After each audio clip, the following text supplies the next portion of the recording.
Hey guys, what's up? Quick video for you today. In a few weeks, I'm heading out to Yosemite for a couple days of backpacking and some fly fishing. So I thought I would do a quick video on my ultralight gear loadout for that upcoming trip. So right out of the gate, let's start with what I'm physically going to be wearing. So I wear the Ultra Lone Peak 3.5s. I've had these for quite some time. They haven't worn out yet, probably because I'm not a thru hiker. But as you can see, they're still good. So I'm going to continue wearing them until they do wear out, in which case I'll probably bump up to the 5s or whatever happens to be new at the time. So my socks of choice are Smart Wool ankle socks. When it gets really cold, then I do switch to regular full-size Smart Wool socks. But for the most part, these ankle socks are what I wear almost year-round at this point. My underwear selection is Sacs. So if you're not familiar with these, they have like a little pocket in the front to hold all your man stuff, and it's great. It really helps prevent chafing. So that's kind of a big thing with underwear with me. So I tried ex officio. I have some. I like them. I even have like regular Reebok spandex underwear that are cool. But so far the Sacs have been the best. So that's what I'm taking.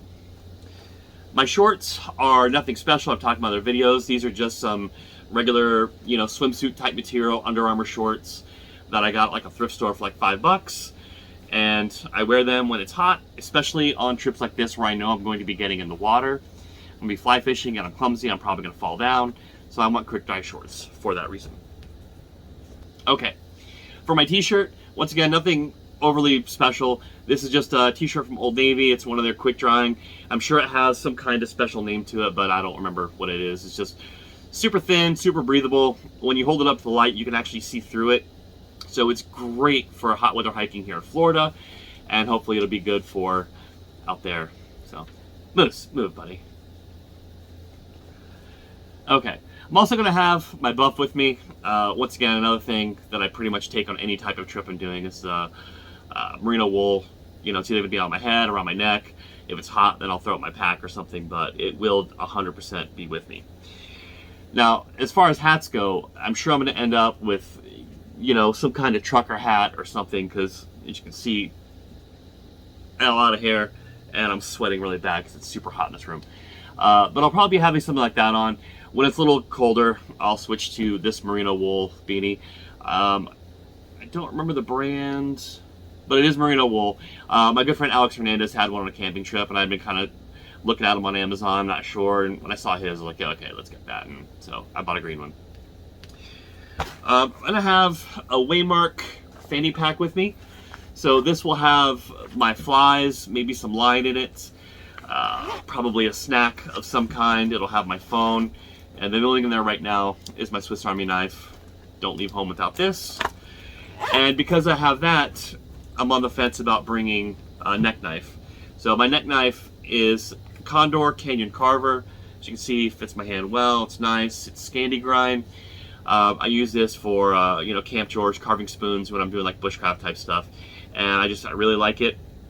And I believe that we're gonna be doing shorter mile days so that we have more time fly fishing, but I don't know if that's really set yet. So I'm kind of thinking if we end up with more time at camp, I may want the Canyon Carver so I could sit around camp and actually carve something.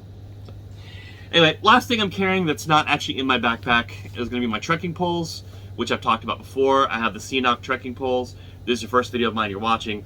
I bought these because I wasn't sure if I was going to end up with the Altaplex or something else, and these extend long enough for the Altaplex. I did opt for the foam handle over the cork, not for any specific reason other than I've never had foam handle trekking poles.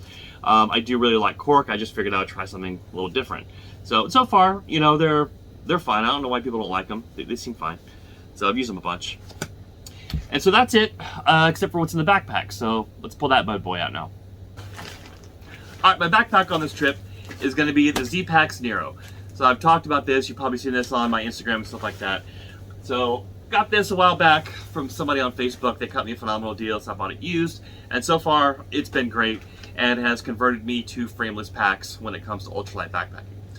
So Yosemite requires bear canisters. So I went ahead and picked up the BV450 because I don't think I need a week's worth of food. Just a couple days. 450 is fine. So Z-Packs sells this add-on for the Nero, and then they have a different one for their Arc Series packs. It's like a $10 or $15 V-strap to hold the bear canister to the top of the pack. This can is a little too narrow than the standard can, which is the 550. That's one most people end up with, I think. So what I did is I super glued some Velcro to the can, and then 2 tiny little strips to the V-strap. And now it's not gonna fall off, it won't go anywhere. And I'm pretty happy with that. So my food will be in the bag until I get to camp. I switch to this and we're good to go. So, but this is a great way to carry this not in the pack, just up there. And yeah, it's working out pretty good. So I shook the crap out of this thing and it will not come off. As you can see, it sticks like that regardless. But anyway, got a Florida Bushcraft sticker because, you know, got to represent my Florida gang. Getting into the pack on the outside. On one side we have a smart water bottle.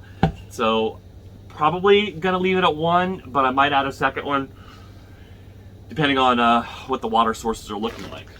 This side I have my Tenkara rod, so which I believe is Angler Dreams. I don't think it says, but 12 foot Tenkara rod that my buddy Tim Gates gave me for my birthday a while back. I did a little bit of wrap on the handle so I can stick my fly in it so it's not sticking in the cork of the handle.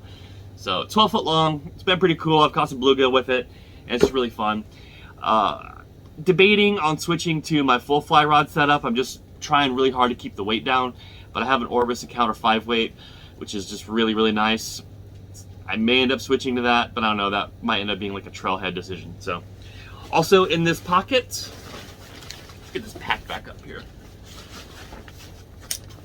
Also in this pocket is my Seanock water bag. I believe that's the 2-liter one. And then my Sawyer Squeeze. If you watch any of my videos or know me at all, you know there's no surprise there, right? Now, on the back here, this is the Gossamer Gear 1/8 inch thin light foam pad, I believe that's what it's called. This was actually gifted to me off somebody on Facebook. I went on, because these were sold out, and said, hey, where can you get these? And someone was really nice, was like, oh, I'll just send you one. So I think she said she had 2, if I remember. It was a few months back. Anyway, she sent me this for free. It's great. I've been using it. I love it. A little more cushion for the back. I don't really need it, but we'll get into that a little bit. Now, the mesh pack, any snacks that aren't in my Waymark fanny pack, I'll put snacks in here. I also have a 3x4 sheet of Tyvek. That's just good for sitting down on, throwing gear on. So I think laying that out, then the foam pad will give me like a really cool place to just kind of sit and hang out. Because I don't think I'm bringing a chair on this trip. And then I have my tent stakes. So no big deal, right? Now, what's inside? On the top, I'm going to keep my rain jacket, which is just a Frog Togs rain jacket. I went this one over the one that's slightly lighter just because I think it looks a little nicer. And I don't know why I care. I actually never end up really wearing a rain jacket. In Florida, when it's our rainy season, it's when it's really hot. And you're like, you're glad it's raining. It cools you down. It's nice. So you don't put rain gear on. I have my number 2 kit, which is a deuce of spades and a big roll of toilet paper. I can do words, I promise. That's what's in here. Nothing else, nothing more. It's blue. So this stuff, so some of the bushcraft stuff and some of the stuff does overlap. Like that's the same. My little box bag of electronics is the same, which is power bank, my headlamp.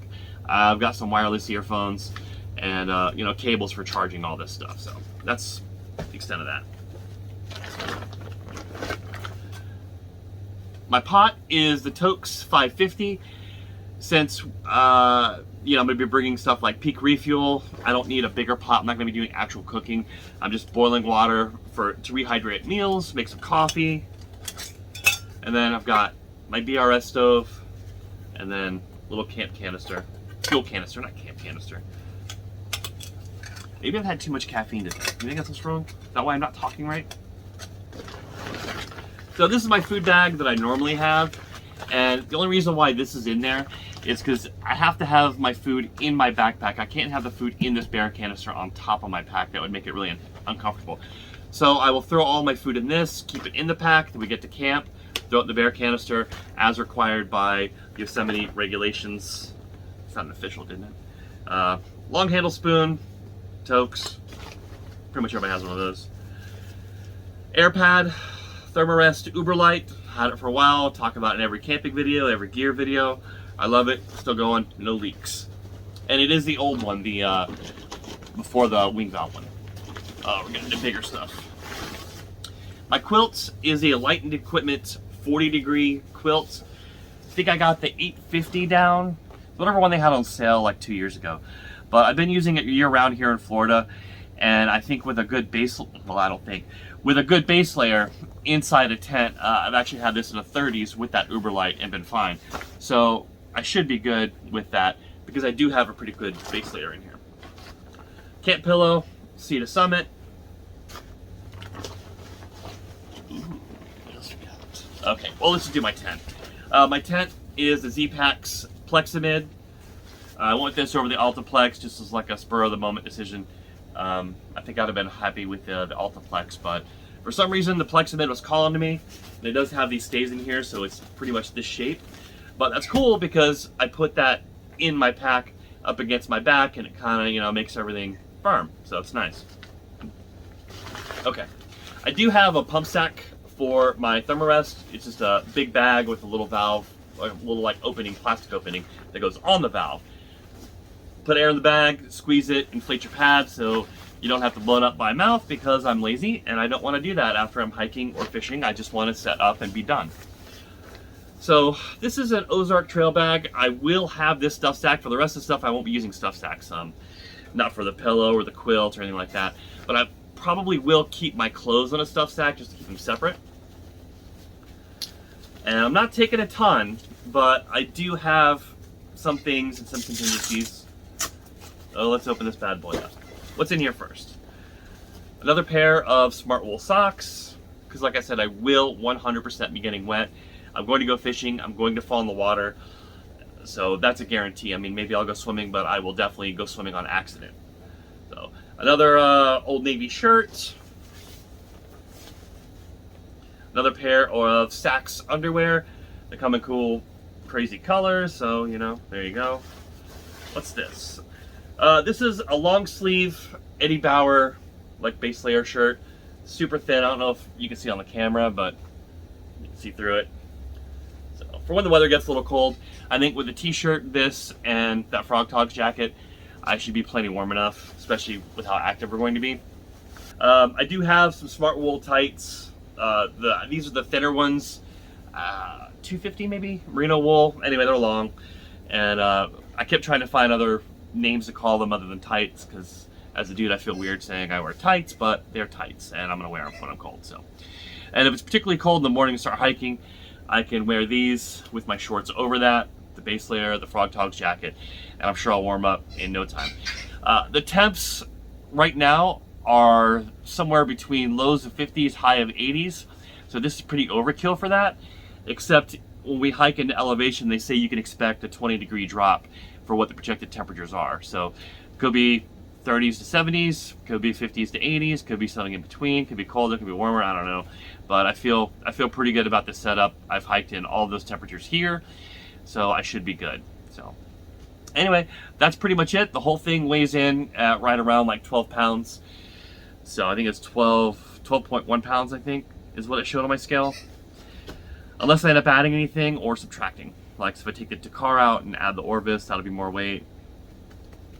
I don't know about anything else, but anyway, that's pretty much my gear list for the upcoming Yosemite trip. Hope you enjoyed this video, and I will catch you guys next time.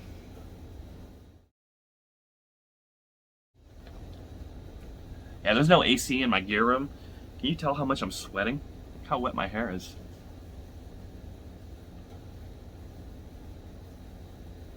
Can I start slicking my hair back? Anyway, bye.